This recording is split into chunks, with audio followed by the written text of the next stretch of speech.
campanha para a manutenção do nosso grupo. Participe acessando nosso site. Meus irmãos e minhas irmãs, sejamos todos bem-vindos mais uma vez ao nosso canal do Grupo Espírito Francisco Xavier, para mais um momento de reflexão, de leitura sobre o nosso Evangelho segundo o Espiritismo. Então, nesse momento, nos caiu o capítulo 20, que fala sobre os trabalhadores da última hora.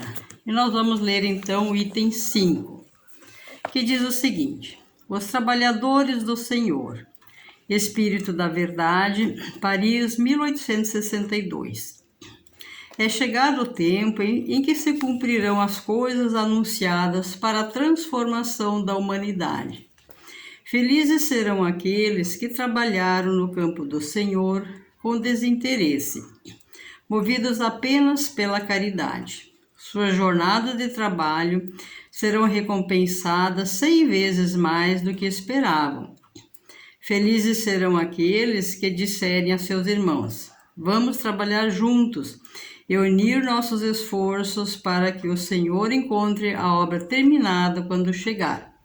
Porque ele vai dizer: venham a mim, vocês que são bons servidores, que souberam calar seus melindres e discórdias, para não deixar a obra prejudicada.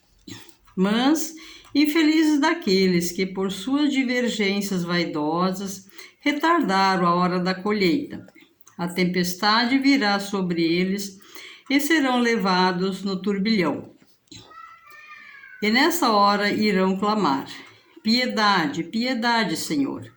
E ele lhes dirá: por que me pedem piedade, vocês que não tiveram piedade para com seus irmãos, que recusaram estender a mão ao fraco e o colocaram numa situação ruim, em vez de socorrê-lo? Por que pedem piedade, vocês que procuraram a sua recompensa nos gozos terrenos e na satisfação do orgulho próprio? Já receberam a sua gratificação de acordo com a sua vontade. Nada mais devem pedir. As recompensas celestes são para aqueles que não receberam as recompensas na terra. Deus faz, nesse momento, a seleção de seus servidores fiéis e já assinalou aqueles que só aparentam devotamento, a fim de que não se apoderem do salário dos servidores corajosos. Somente aos que não recuaram diante da tarefa é que ele vai confiar os postos mais difíceis na grande obra da regeneração da terra pelo Espiritismo. E então, esse ensinamento irá se cumprir. Os primeiros serão os últimos e os últimos serão os primeiros no reino dos céus. Então, essa pequena passagem aqui, esse pequeno item, ele traz assim uma abordagem muito importante da nossa colaboração no mundo, do nosso trabalho.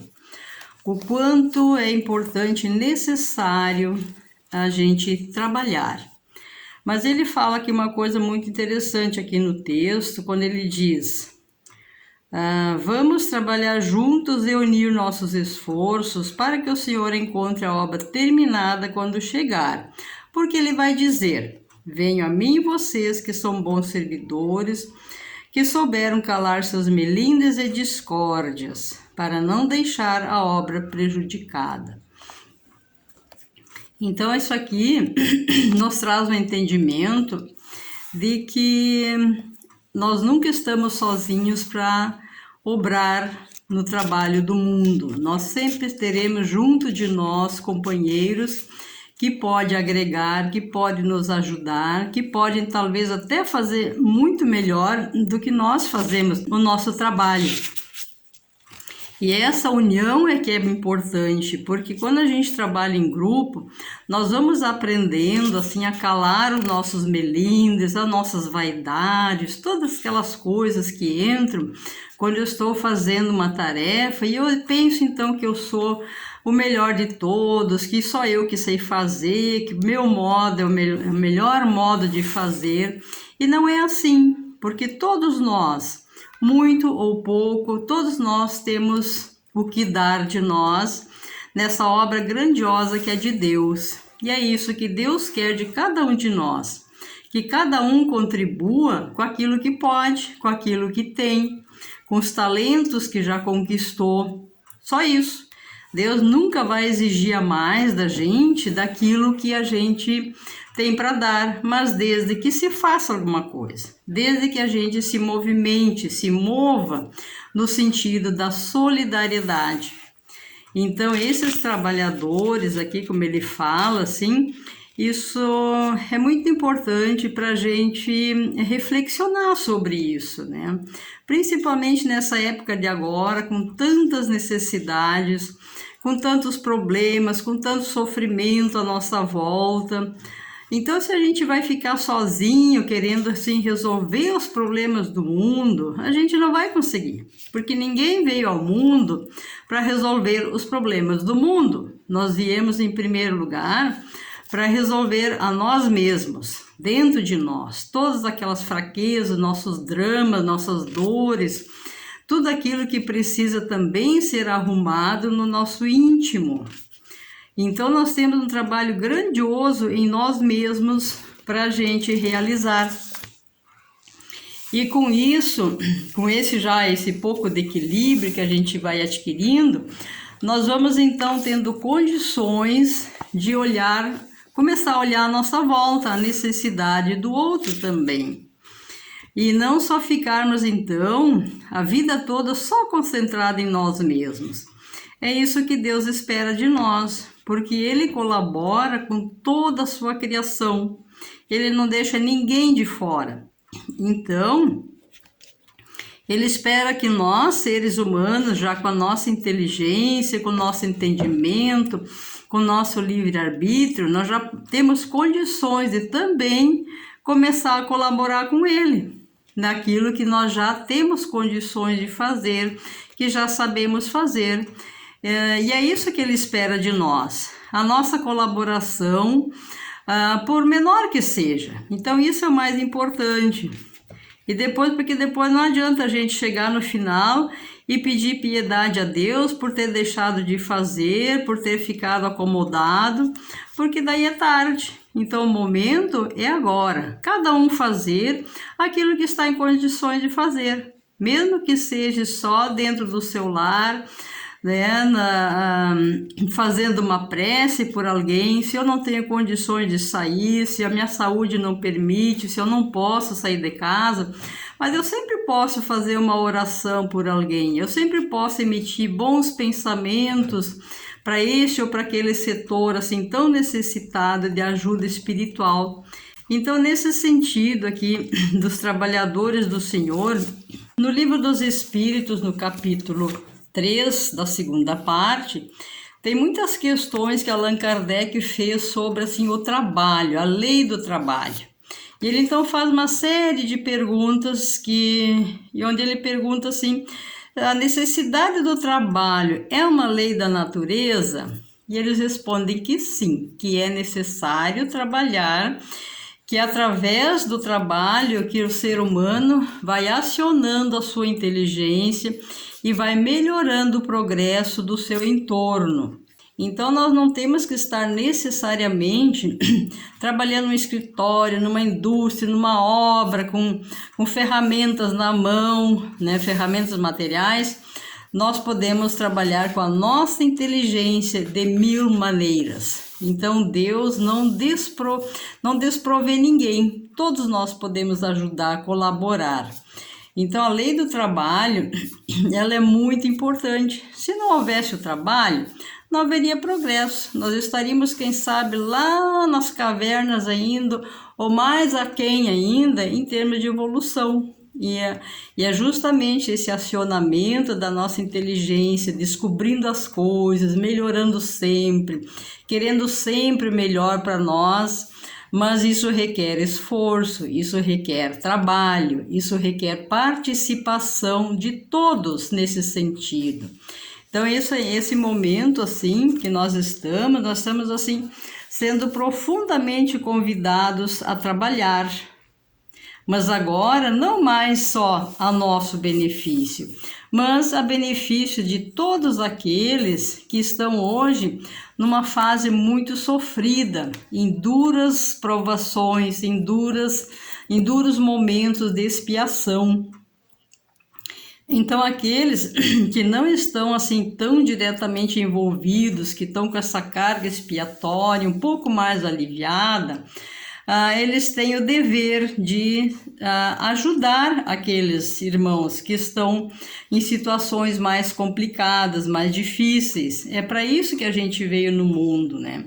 Então, às vezes, a gente pergunta, mas por que a gente está aqui nesse momento? Tantos problemas de saúde, se a gente sabe que essas provações vêm profundamente para aqueles endividados diante da vida.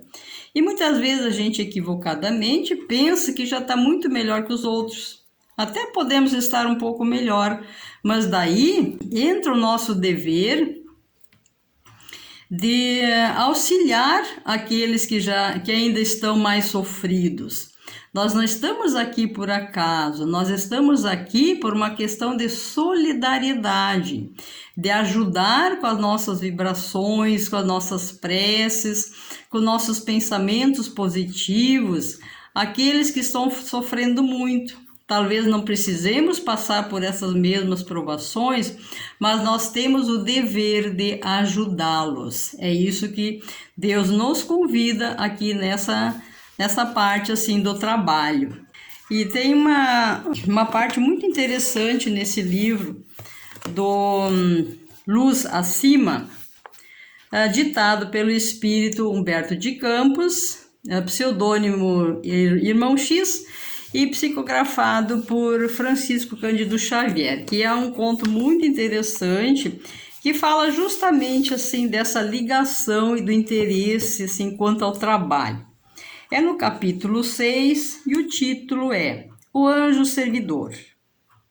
Quando o anjo servidor em trabalho inadiável alcançou o pátio repousante, onde se aglomeravam desencarnados diversos, olhou de relance para ver se descobria alguém com quem ele cooperasse na tarefa que o deslocava do céu.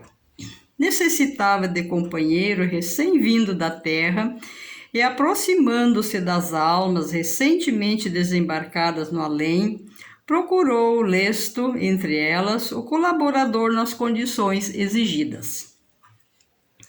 Explicou seus objetivos em poucas palavras e dirigiu-se a cavalheiro de semblante grave, perguntando: Meu irmão, quais são os teus planos? E ele responde: Estou aguardando a minha entrada no banquete divino. Fui católico apostólico romano. Servi a diversas congregações, jamais perdi a Santa Missa, confessava-me regularmente, recebi centenas de vezes a sagrada partícula, extasiado e feliz. Respeitei os sacerdotes e beijei reverente o anel dos meus pastores. Distribuía esmolas pela conferência que me filiara. Honrei a memória dos santos com dilatadas penitências. Fixou o horizonte distanciado, persignou-se e rematou: Louvado seja o Senhor que me salvou pelo mistério do Santíssimo Sacramento. Entrarei contrito na corte celeste. Aleluia, aleluia. Essa foi a resposta do católico.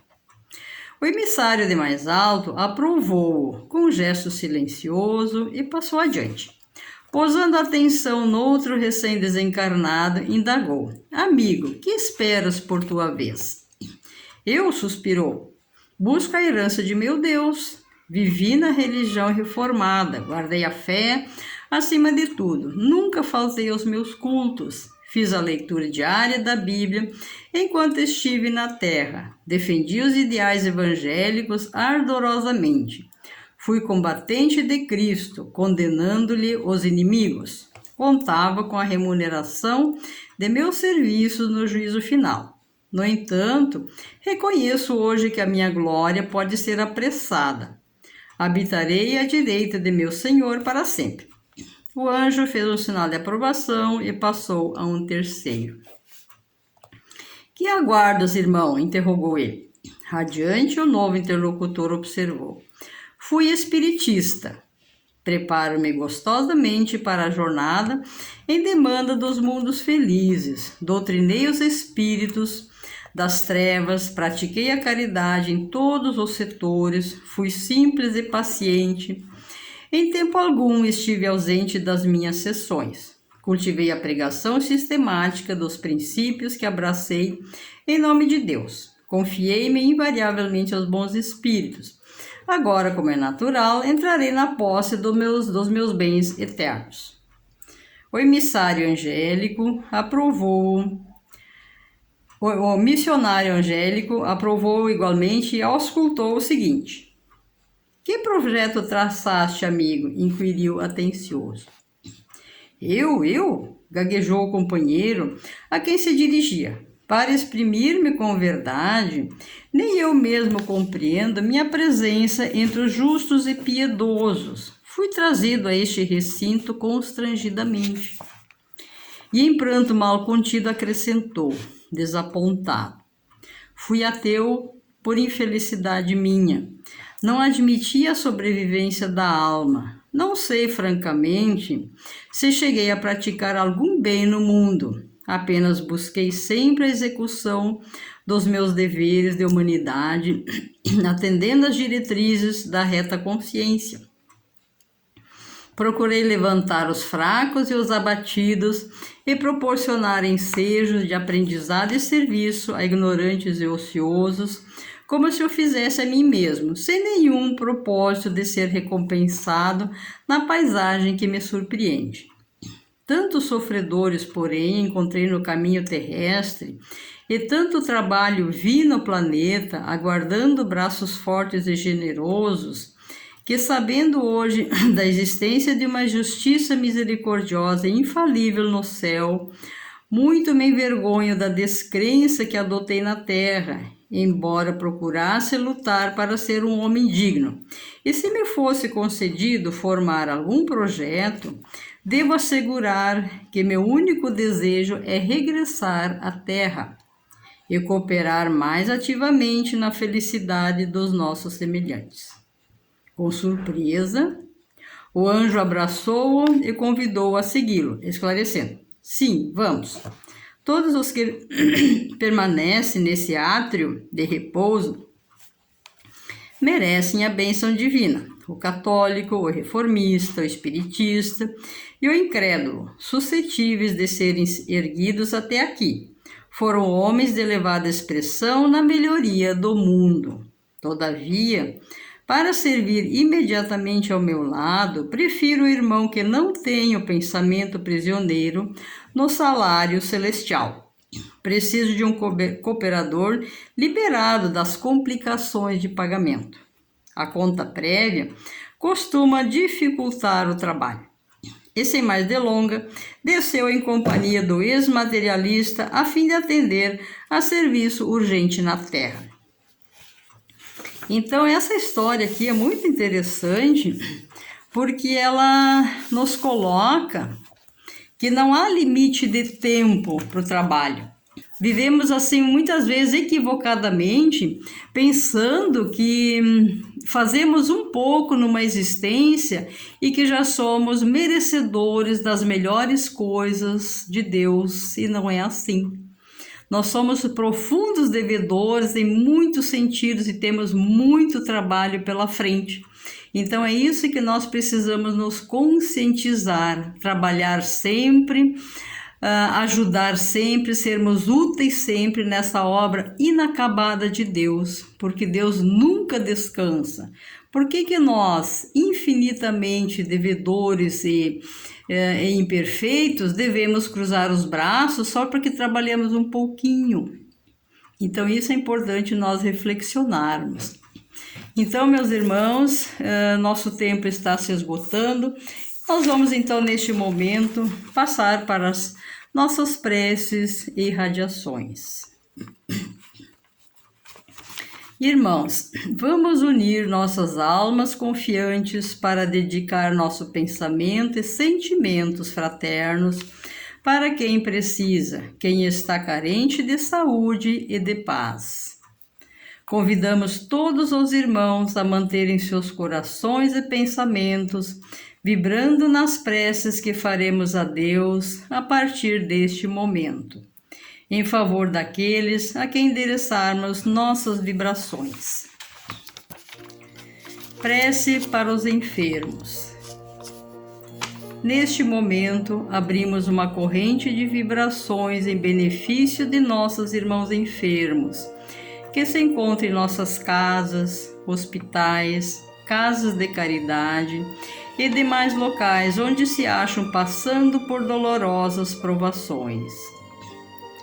Senhor, pedimos alívio para estes irmãos, que o teu infinito amor permita que os divinos mensageiros possam deles se aproximar, suavizando-lhes o sofrimento. Senhor, se as tuas leis permitirem que possam recuperar a saúde e tenham muita coragem e esperança sob a tua misericórdia infinita. Prece para os desencarnados. Pai, lembramos com muito carinho dos nossos irmãos desencarnados, pedindo tuas bênçãos a estes irmãos queridos, que possam despertar para a realidade espiritual sob a luz da verdade e de teu sublime amor. Que se esclareçam, se libertem de todas as perturbações, reanimem-se e progridam, envolvidos na força da tua amorosa proteção. Prece para os lares. Pai, precisamos que o teu amor ilumine os nossos lares, afastando as trevas da incompreensão, dos vícios, do sofrimento, das perturbações espirituais. Ajuda-nos, Pai, a compreender que somos todos teus filhos, formando uma família com quem temos a necessidade de aprender a amar, auxiliando-nos uns aos outros. Que em nossos lares reine a harmonia e a paz sob as tuas bênçãos divinas. Prece para a paz no mundo. Em ti, Senhor, está a força suprema do bem e da paz que governa o universo. Abençoa os dirigentes de todas as nações, especialmente os do nosso país. Que saibam governar bem sob a tua proteção, no sentido da ordem e da fraternidade universal. Prece de encerramento. Graças, Senhor, por estes momentos felizes e pela assistência amorosa dos bons espíritos. Abençoa-nos, seja feita a tua vontade. Despede-nos na tua paz. Assim seja. Campanha para a manutenção do nosso grupo. Participe acessando nosso site